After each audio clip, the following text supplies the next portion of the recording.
Hello everyone, नमस्ते सबैजनालाई र साथीहरू। अहिले चाहिँ हामी कहाँ जाँदैछौँ भन्दाखेरि हामीलाई पनि थाहा छैन। कहाँ गएको थाहा छ तिमीलाई? मलाई थाहा छैन कि तर नो आइडिया। हामी हामी चाहिँ कहाँ गएको थाहा छैन, यतिकै बाहिर निस्किने अब कहाँ पुगिन्छ। निक्लिनु चाहिँ हामी अघि निक्लियौँ भनेको अलिकति प्रब्लम भएर चाहिँ प्रब्लम चाहिँ के भएको होइन, हामी भिडियो बनाउँदै थिएँ। ढाड्छौ तिमी, ढाड्छौ भन्नु त पाइयो नि त। अन्त उयस भएको हौ, हामी चाहिँ आजदेखि नाइट ड्युटी हो। अन्त दिनभर के गर्नु भित्र भनेर चाहिँ हामी प्लान गरेको आज यसो बाहिर काहीँ जाउँ होइन।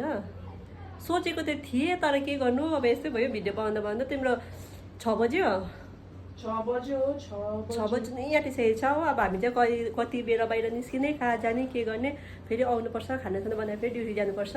खाना चाहिँ नबनाउनु होला हौ। आज चाहिँ बाहिरै बिरयानी किनेर खाने सोच्दैछु हामी। अब हेरौँ के हुन्छ। त्यसो भए हामी दुईजना रेडी भइसकेको छु। अब हामी हिँड्दैछु बाहिर।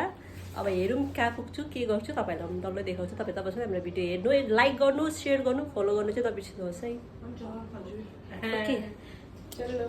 Okay guys, then I'm going. साथीहरू यस्तो रड्डी भइरहेछ कि घुम्नु जाउँ भनेर रेडी भएर यति टाइम लगायो कि ऊ एउटा छ नि, ऊ काम नपाउने ड्रेस। ड्युटी पनि आएको डाइरेक्ट यताबाट ड्युटी पनि जाने भनेको त हेर, घरमा ड्रेस बिर्सेर आएछ। फेरि उसको ड्रेस लिनु जानुपर्ने यही 6:30 बजे आयो। औ तिम्रो आजभोलि ध्यान तन मन कहाँ हुन्छ? मैले के बिर्सेँ भयो कि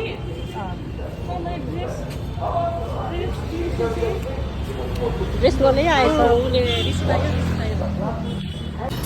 मोमो होइन हौ, चाउमिन हौ। त्यसरी चाउमिन खानु आएको, भोकलाई मर्नु आँटिसके। घुम्नु जाने मान्छेहरू यहाँ रातै पऱ्यो। अब त चाउमिन खाएर डाइरेक्ट ड्युटी होला है। खत्म, bye bye, tata, goodbye, Gaya.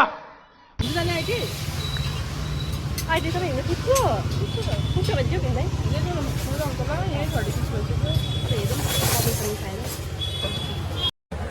The next day. Good morning guys. हामी चाहिँ भर्खरै ड्युटीबाट आउँदैछु, तर हुलिया देखेर त लागेको छैन नाइट ड्युटी गरेको जस्तो हो। उसको त लाग्दैछ अलिअलि, ऊ त राम्री छु नि त हौ, मलाई त लाग्दैन नि त्यस्तो। ओ माई गड, मेरो आँखा हेर। को भएर हेर्नु? ए भैया पनि फेमस। उयो हेर न, उयो उयो अगाडि हौ। जाउँ रोड क्रस गरौँ, फेरि ध्यान दिनुपर्छ नि। तपाईँ फेरि नर्सिङ होमै पुग्ला हामी। अब देखाइदिउँ, निकालिदिउँ। Thanks for watching.